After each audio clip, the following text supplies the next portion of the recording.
Olá, concurseira, olá, concurseiro, tudo bem? Meu nome é Antônio, este é o nosso encontro de número 25, nosso último encontro.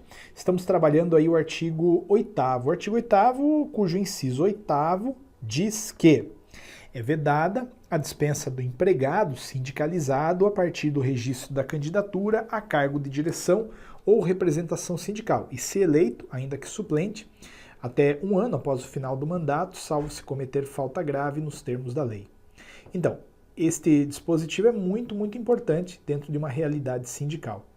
Aquele empregado que decide ir para o sindicato, ele entra com a certeza de que vai comprar briga, né, com o patrão. Ninguém entra no sindicato para ir jogar pétalas, né, sobre o patrão, sobre a empresa. Entra, sim, para defender os interesses que estão relacionados à categoria representada, na perspectiva aí dos trabalhadores, evidentemente. E alguns patrões até entendem, outros não. Outros levam assim para um lado pessoal e de repente se dispõe e fala, manda embora o cara. Não pode mandar embora, porque a gente está vendo aí que existe uma estabilidade. Essa estabilidade, ela inicia com o registro da candidatura. E se eleito, ainda que suplente, vai até um ano após o final do mandato. Então vamos assim pensar. De repente, numa linha temporal, o cara registrou a sua candidatura no dia 1º de setembro de 2010. Beleza, tá estável. Houve uma eleição e ele entrou para o cargo, tornou-se aí presidente daquele sindicato no dia 1º de fevereiro de 2011. O mandato era de 2 anos, vamos supor, então, até o dia 1º de fevereiro de 2013 ele tem um mandato e, portanto, a estabilidade. Mas ainda a gente vai postergar por um ano a estabilidade. Então quer dizer que nesse intervalão aí, ele não pode ser mandado embora. Ele tem a estabilidade.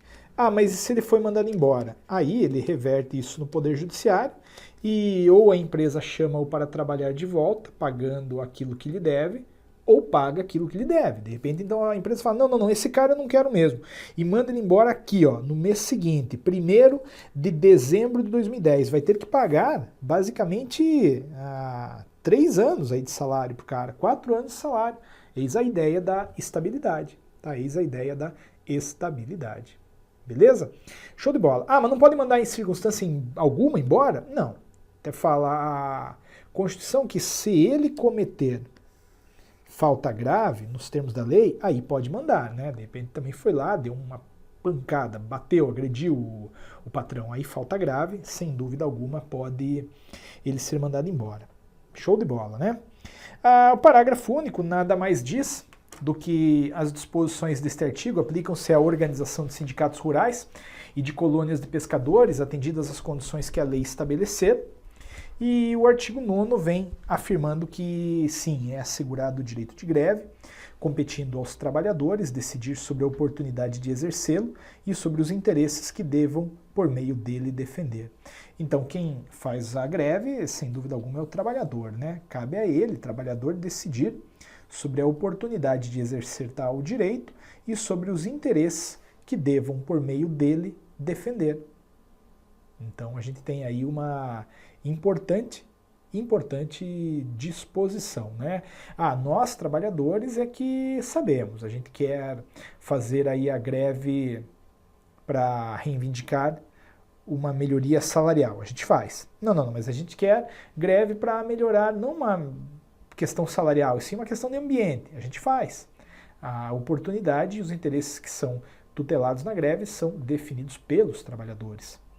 Claro que a lei definirá os serviços ou atividades essenciais e disporá sobre os atendimentos das necessidades inadiáveis da comunidade. Porque alguma coisa pode parar, alguns segmentos podem parar, praticamente totalmente, e ninguém vai sentir falta.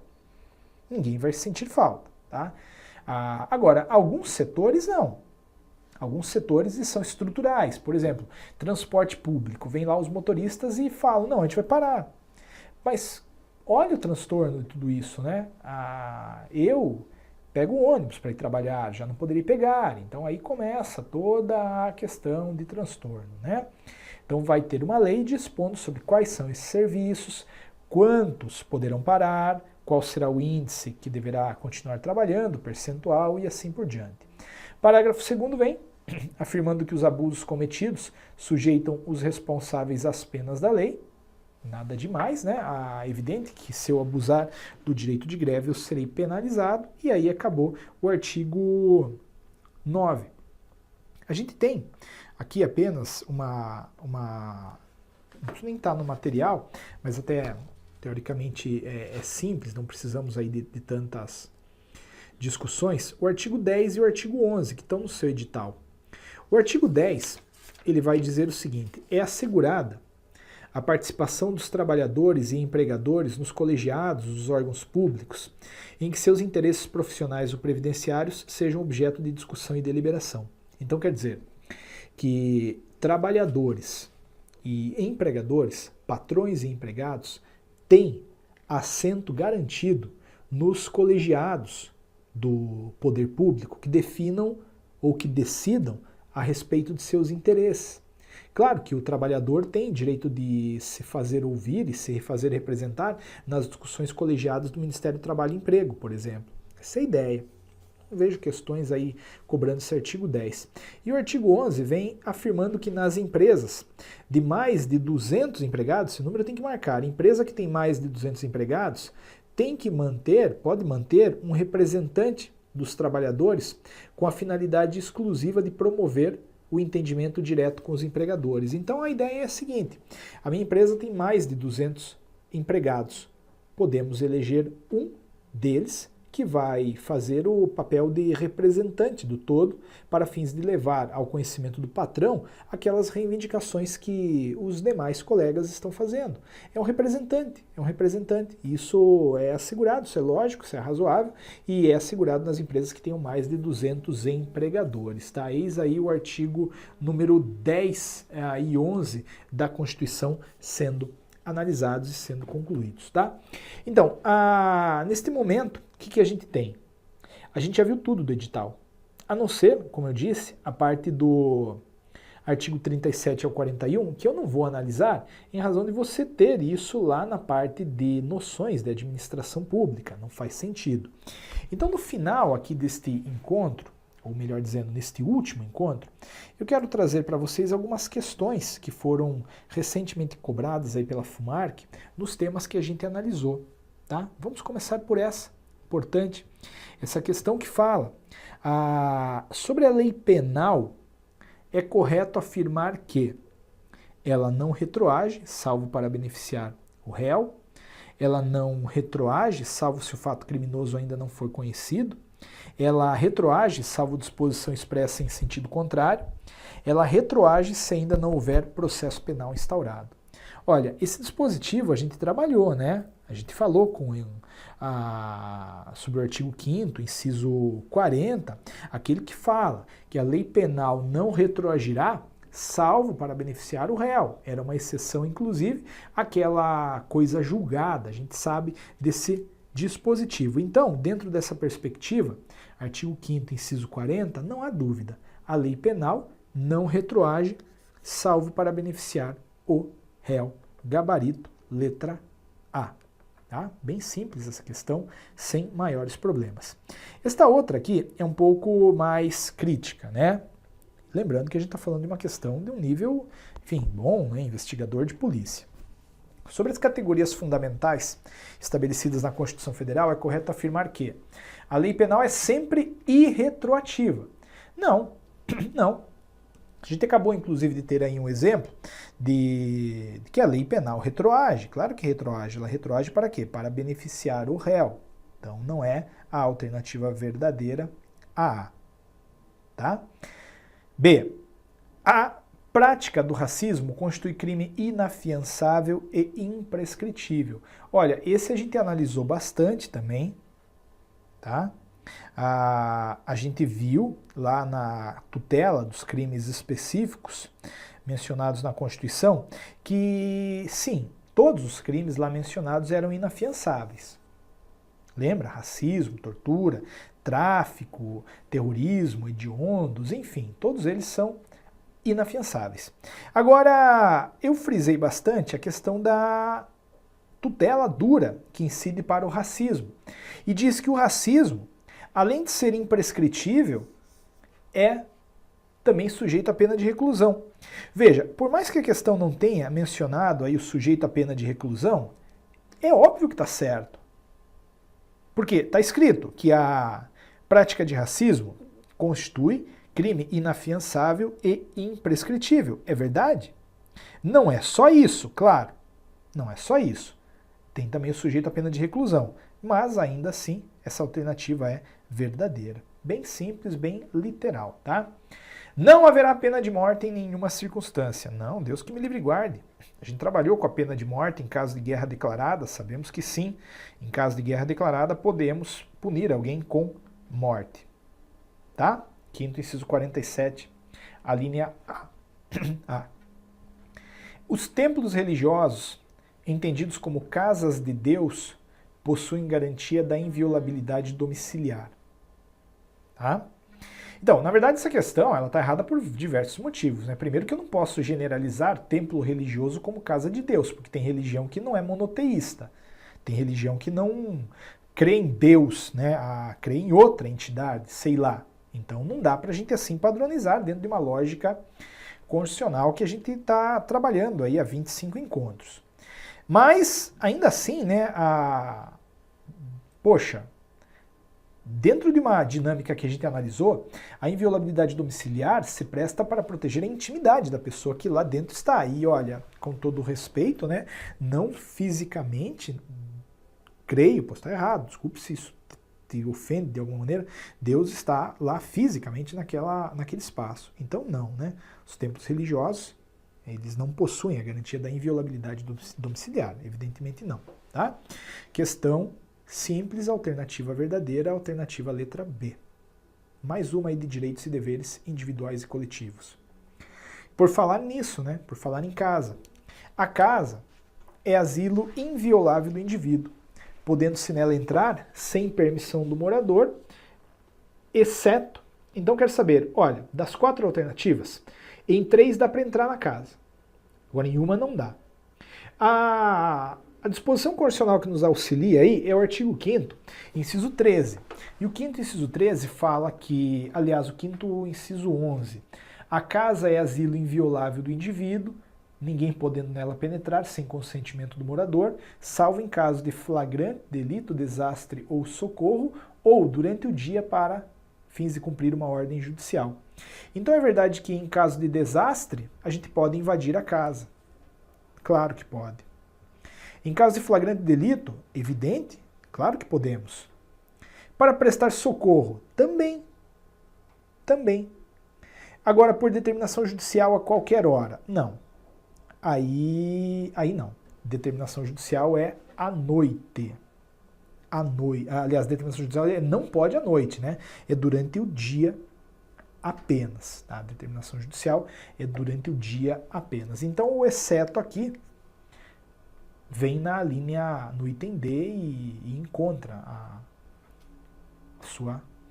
a alternativa específica, né? Gabarito letra D. Mais uma aqui, olha. Sobre a tutela constitucional das liberdades, é correto afirmar que o habeas corpus é remédio utilizado contra ameaça ou privação ilegal do direito de locomoção. Verdade, né? Claro que é verdade. A gente viu o artigo 5º, inciso 68, dizendo que conceder-se-á habeas corpus sempre que alguém sofrer ou se achar ameaçado de sofrer violência ou coação em sua liberdade de locomoção por ilegalidade ou abuso de poder. Então pronto, a locomoção está no âmago aí do habeas corpus, a alternativa A é a verdadeira. Agora, o habeas corpus só pode ser impetrado contra ato de autoridade pública denominada coatora. É até verdade que a gente chama a autoridade pública de autoridade coatora no habeas corpus. Mas, lá nas nossas conversas, eu falei que mesmo particulares poderiam ser impetrados. Acontece com uma razoável frequência clínica de desintoxicação, acaba recebendo alguém, né, chamando, assimilando alguém lá para fins de tratar, e aí na hora de sair o cara é surpreendido com uma proibição. Não, você não pode sair agora não, você tem que pagar a conta antes. Não, nesse caso cabe um habeas corpus em havendo esse tipo de constrangimento. Não que o cara não tenha que pagar, é evidente que ele tem que pagar, mas há outras formas de você resolver, tá? C. Só o próprio lesado ou ameaçado no seu direito de ir e vir pode impetrar habeas corpus em seu favor. Não. Quem pode impetrar aí o habeas corpus, eu disse, é qualquer um a favor de qualquer um. Eu posso impetrar a seu favor, tá? Mesmo que você não queira. Mesmo que você não queira. Depois, temos aí que tanto o habeas corpus liberatório quanto preventivo são aplicáveis nas mesmas circunstâncias. Não, né? Se fossem aplicados na mesma circunstância, não precisaria ter dois. Veja, o habeas corpus preventivo é aquele que é feito, é impetrado antes de consumar-se a violência na locomoção. Então eu ainda não fui preso. Tudo indica que serei preso, mas ainda não fui. Neste caso, cabe um habeas corpus preventivo. Agora, este liberatório é aquele que a gente chama de repressivo, também é aquele que vem após. Então não são impetrados nas mesmas circunstâncias, não. Claro que não. Gabarito verdadeiro só pode ser o item A, como a gente já havia visto. Tá? Mais uma aí de direitos e deveres individuais e coletivos. Considerando o artigo 5º da Constituição, não é correto o que se afirma em A. A instituição do júri é reconhecida com a organização que lidera a lei.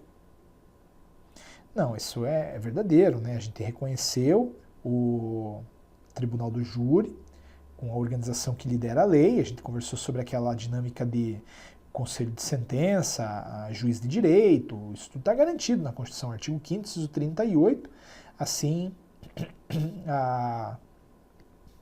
prevê. Depois B. Não haverá pena de morte, salvo em caso de guerra declarada nos termos do artigo 84, inciso 19. É verdade, não há pena de morte. Agora, em caso de guerra declarada, a gente pode, sim, aplicar a tal da pena de morte. Tá bom? Depois, a letra C. Vamos a ela. Nenhum brasileiro será extraditado, salvo o naturalizado, em caso de crime comum praticado a qualquer tempo, ou de comprovado envolvimento em tráfico ilícito de entorpecentes e drogas afins na forma da lei. Veja que coisa de louco, né? Esse dispositivo aí está errado. Ele está bem errado. Está bem errado porque, sim, nenhum brasileiro será extraditado. Tá? Salvo naturalizado, em caso de crime comum, praticado antes da naturalização, não a qualquer tempo. Então, é antes da naturalização, depois da naturalização não dá. E no caso de tráfico ilícito de entorpecentes, aí sim é a qualquer tempo. Agora, no caso de crime comum, não, né? Aí é só, já vimos antes da naturalização. Então, é esta que a gente procura. Tá? Porque quer saber aí, não é correto que se afirma aí nesse daí. Depois temos uma outra letra aí, um item D. A casa é asilo inviolável do indivíduo, ninguém nela podendo penetrar sem consentimento do morador, salvo em caso de flagrante delito ou desastre, ou para prestar socorro, ou durante o dia por determinação judicial. Tá? Sim, concordamos aí que isso está lá no artigo 5º, inciso 11. Já falamos em várias alternativas, inclusive que demonstram o interesse especial da FUMARC com este item, com este assunto. Gabarito, letra C, conforme já havíamos conversado, né? Mais uma agora de poder executivo. Mais uma aí de poder executivo. Temos que estar atentos a esta daí. Prevê a Constituição da República Federativa do Brasil que, em caso de impedimento do presidente e do vice, ou vacância dos respectivos cargos, serão sucessivamente chamados ao exercício da presidência. Quem? Bom, a gente viu que se o presidente não pode trabalhar, quem entra é o vice, né? Agora, se o vice também não pode, aí entram nesta ordem presidente da Câmara, presidente do Senado e presidente do Supremo Tribunal Federal. Lembra que a Câmara vinha antes do Senado, porque primeiramente colocaríamos no âmbito do Legislativo o presidente da Casa formada por representantes do povo, depois a Casa aí formada por representantes dos estados? Então, temos aí este dispositivo, tá? Temos essa sequência. E aí vem a alternativa A, B, C e D. Vamos lá. O presidente do Supremo Tribunal Federal. Não, né? E assim, também se tem um sucessivamente, aí não pode ser só um cara, né? Não é só o presidente do Supremo. Depois, o presidente do Senado, da Câmara e do Supremo. Olha, choveu de gente marcando esta. Porque a gente tende a achar que a Câmara vem depois do Senado, que o Senado é mais importante. Não, é presidente da Câmara, depois do Senado, depois do Supremo Tribunal Federal. Então a B está errada. C, presidente do Supremo, Senado e Câmara. Inverteu tudo. Presidente da Câmara, Senado e do Supremo. Aí valeu. Aí valeu. Gabarito letra D. Bem simples essa daqui e bem de acordo com aquilo que a gente tem visto, né? Vejam só. Esta questão aqui, ela mescla um pouco do artigo 18, que a gente viu, com o artigo 1º. Dá uma olhadinha nela. Tendo em vista o disposto na Constituição. É correto afirmar, exceto. Então a gente cuida. Essa construção também da FUMARC, ela é meio pentelha, né? Ela não pede para marcar errada. Ela fala, é correto afirmar, exceto. Então ela quer saber o que está errado. O que está errado? Todo poder emana do povo. Verdade. Está lá no artigo 1º, parágrafo único. A gente viu. Depois, o Brasil constitui-se em Estado democrático de direito. Tá? O Brasil constitui-se em Estado democrático de direito. Quer dizer que nós vivemos num Estado que é baseado na lei e que tem aí na democracia o seu fundamento. Sim, é verdade, está lá no artigo 1º. C. O povo somente poderá exercer o poder por meio de representantes eleitos. Bom, aí não, né? Porque aquele mesmo artigo 1º, parágrafo único, que falava todo o poder emana do povo, ele continuava dizendo que ou exerce por intermédio de representantes ou diretamente nos termos da Constituição. Então, quando eu vou fazer o plebiscito, eu estou agindo, decidindo, então eu estou exercendo ali o povo, o poder. Então a alternativa letra C é a falsa, portanto é que merece ser marcada.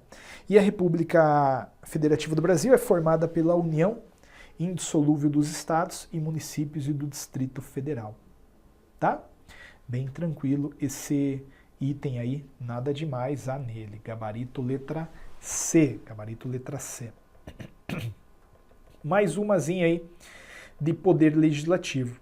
Bem naquele ponto que a gente ficou assim, um pouco desconfiado ali, lembra? Eu falei, olha, esse artigo 59 aí ele me cheira perfume barato, não gosto muito dele. Então, nos termos da Constituição da República Federativa do Brasil de 88, o processo legislativo compreende a elaboração de emendas, leis complementares e o que mais? Leis ordinárias? Sim. Medidas provisórias? Claro. Estatutos? De maneira alguma. Tira estatutos daí. Códigos de leis? Não. Códigos de leis não tem mencionado lá. Tem lei ordinária, lei complementar, medida provisória e assim por diante. Esse decreto-lei também não existe. Existe decreto legislativo. É diferente, tá? É diferente a figura aí. Leis ordinárias, medidas provisórias, decretos legislativos e portarias. Não. Leis ordinárias, leis delegadas, medidas provisórias, decretos legislativos e resoluções. Perfeito. Gabarito letra D. Tá? Gabarito letra D. Só mais uma última aqui de direitos políticos e aí acabou. Duas, na verdade, tem ainda para falar. Dentre outras condições de elegibilidade, exige a Constituição da República Federativa do Brasil a idade mínima de 18 anos para quem? A idade de 18 é menor, mencionada no texto constitucional, logo vamos colocar aqui para o menor cargo, né? Com todo respeito, não estou desmerecendo o vereador, mas à luz dos demais, ele é o que menor tem representatividade.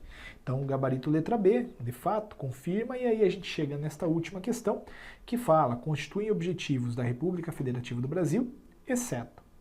Essa daqui foi uma sacanagem, eu até comentei com você lá no dia da aula. Garantir o desenvolvimento nacional, ótimo, verdadeiro. Construir uma sociedade livre, justa e solidária, verdadeiro.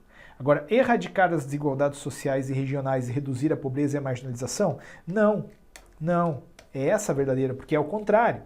É erradicar a pobreza e a marginalização e reduzir as desigualdades sociais e regionais. Não dá para inverter o verbo, essa daí está verdadeira, gabarito, portanto, é a letra C. E isso nos faz encerrar o nosso curso. Tá? Acabou, já era. Agora é ir até lá, enfrentar esta prova com a certeza de que sim, o que você podia ter feito, você fez, que você estudou no tempo que você teve e este cargo é seu. Tá? Esse último pensamento, eu gosto bastante de trazer no último dia de aula, que é a filosofia do sucesso, para te inspirar, assim mesmo, né? Leia isso antes da prova, um dia antes de dormir. Na véspera, se você pensa que é um derrotado, sim, você será um derrotado. Se não pensar que era a qualquer custo, não conseguirá nada. Mesmo que você queira vencer, mas pensa que não vai conseguir, a vitória não sorrirá para você. Se você fizer as coisas pela metade, sim, você será um fracassado. Nós descobrimos neste mundo que o sucesso começa pela intenção da gente e tudo se determina pelo nosso espírito. Se você pensa que é um malogrado, você se torna como tal. Se almeja atingir uma posição mais elevada, deve, antes de obter a vitória, dotar-se da convicção de que conseguirá infalivelmente. A luta pela vida nem sempre é vantajosa aos fortes, nem aos espertos, mas, mais cedo ou mais tarde, quem cativa a vitória é aquele que crê plenamente eu conseguirei. De fato, falamos sobre isso. Se você ficar pensando que não vai dar, a chance de não dar é real. Agora, se você entender que você fez o que lhe competia fazer, aí o negócio se desenvolve a seu favor, tá? Muito obrigado pela sua paciência, foram 25 encontros, eu espero ter ajudado, espero ter auxiliado e me coloco sempre à disposição para ouvi-lo, para ouvi-la, seja pelo curtir, não curtir, trazendo aquilo que você achou de bom da aula e trazendo também aquilo que você não gostou, é muito importante que você sempre fale. E também estou lá no Facebook, Antônio C. Kozikoski Júnior, tem 2 perfis, tem uma página, você segue lá se quiser, tá? Às vezes a gente coloca alguns materiais, sempre tem lá um canal de interatividade. Obrigado, um grande abraço, tudo de bom para você, tudo de bom na sua carreira aí na Prefeitura Municipal de Belo Horizonte.